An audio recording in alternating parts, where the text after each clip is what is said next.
ایک شخص حضرت امام علی علیہ السلام کی خدمت میں آیا اور عرض کرنے لگا، یا علی، میرا ایک کھجور کا باغ ہے، اس میں 200 درخت ہیں، میں خود محنت کرتا ہوں، دن رات ایک کر کے کماتا ہوں، لیکن جب اس کا فائدہ ہوتا ہے تو اس کا 40واں حصہ مجھے غریبوں کو دینا پڑتا ہے، کیوں میں زکوٰۃ نکالوں؟ جب زمین میری، درخت میرے، محنت میری، تو اس میں کسی اور کا حصہ کیسے؟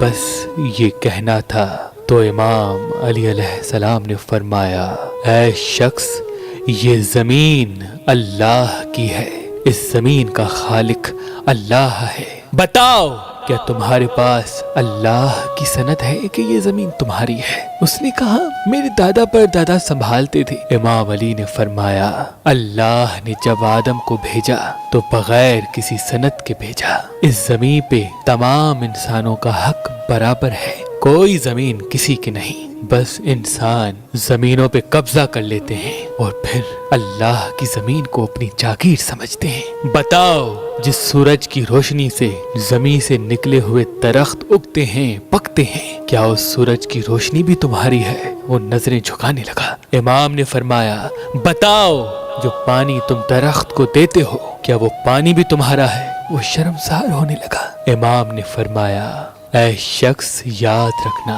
تم صرف اللہ کی زمین، پانی اور گرمی کے وسیلے سے محنت کر کے ایک نوکر کی حیثیت سے اپنا رزق طلب کرتے ہو، یہ تمہاری جاگیر نہیں، یہ اللہ کی جاگیر ہے۔ جیسے ایک انسان کسی دوسرے انسان کی چیز پہ محنت کرے تو جو اس کا فائدہ ہوگا، جس کی وہ چیز تھی، کیا اس فائدے میں اس کا حصہ نہیں ہوگا؟ وہ دست ادب کو جوڑ کے عرض کرنے لگا، ہاں یا علی، ضرور ہوگا۔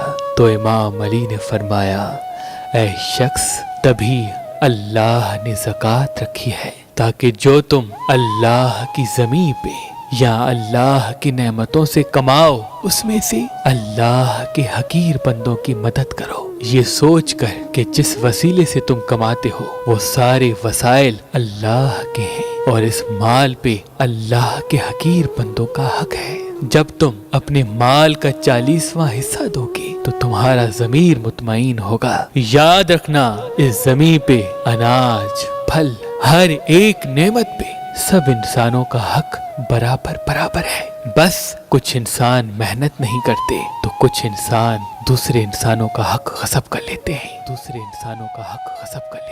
انسان نے جو سب سے پہلے اپنے ہاتھ میں پتھر پہنا وہ فیروزہ ہے، کیونکہ اس پتھر کو رحمت کا پتھر کہتے ہیں۔ اللہ کے کرم سے فیروزہ پتھر پہننے کے بعد انسان کا ہاتھ تنگ نہیں ہوتا اور وہ اللہ کی رحمت کے قریب رہتا ہے۔ اگر آپ مہربان اسٹون سے یہ فیروزہ پتھر لینا چاہتے ہیں تو دیے گئے نمبر پہ کال کریں اور اپنے لیے یہ فیروزہ حاصل کریں۔ اگر ہمارا نمبر آپ کو مصروف ملتا ہے تو آپ ہماری ویب سائٹ meherbanli.com یا ہماری اپلیکیشن جو گوگل پلے اسٹور اور آئی فون ایپ اسٹور پہ موجود ہے، ان سے بھی اپنے لیے فیروزہ پتھر حاصل کر سکتے ہیں۔